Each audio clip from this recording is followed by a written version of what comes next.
A number of years ago, I'd sold the remake rights to Death Race 2000 to Universal.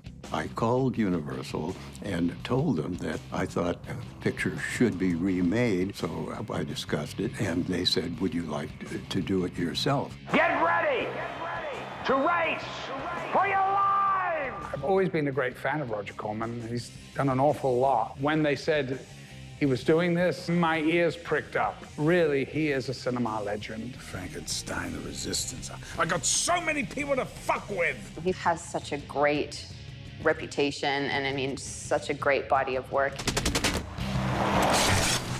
The Corman world is very low budget. Roger's known for being parsimonious. But, you know, he's made movies on tiny budgets when nobody believed he could do it, and he pulled it off. You have to admire that. Death Race!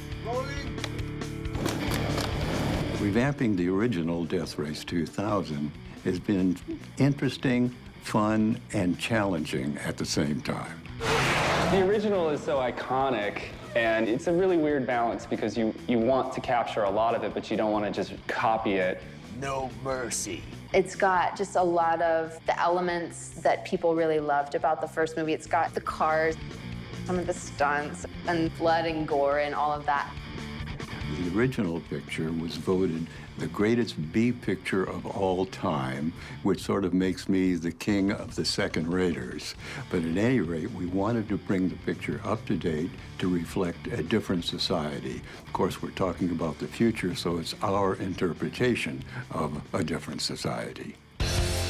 I think what's more ironic about Death Race 2050 is in comparison to Death Race 2000 is probably a lot more of the symbolism is actually part of our realities now. But we have brought in things like virtual reality, which of course did not exist when we made the original Death Race. These proxies allow you to see, hear, and smell your favorite driver in stunning virtual reality. Because it's sort of a satirical film, I imagine a world of people who are just sitting at home watching virtual reality and not really living their lives because they've lost purpose because they don't have to work anymore. This is sort of the extreme version of what our world could come to if we continue down the route of where we're at. I think the fans of the original picture can expect a bigger picture. We have a somewhat bigger budget and I would say greater special effects. Did you see that? Awesome! The on-set explosives are always fun. Awesome!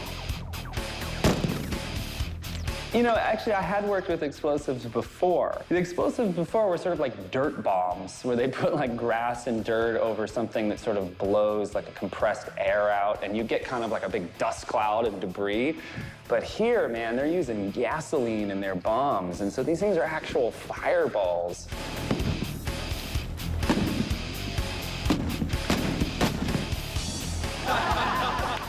It was really challenging, particularly with the cars, to tell the driver, you've got to hit this line exactly. You stray from this line, and you're going to blow up the car and maybe yourself. So the driver stuck to that line. Whoa! The explosion took me off guard every time. Any reaction you see so far to an explosion, that was for real.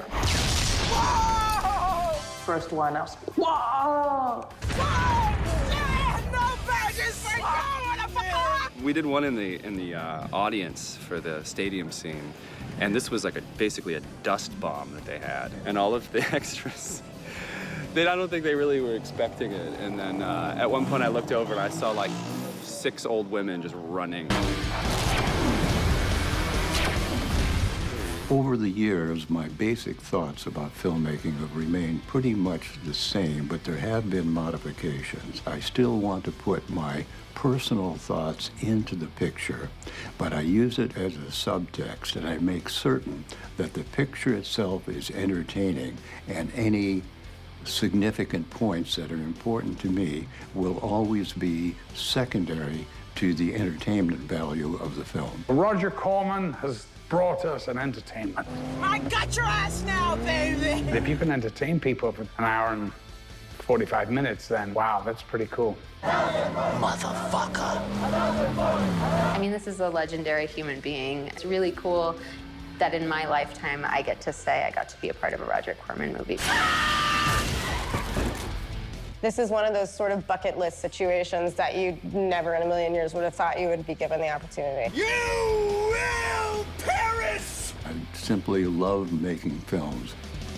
There are various complex thoughts about society, about violence, about people's reaction to violence in Death Race. But again, Death Race is an entertainment.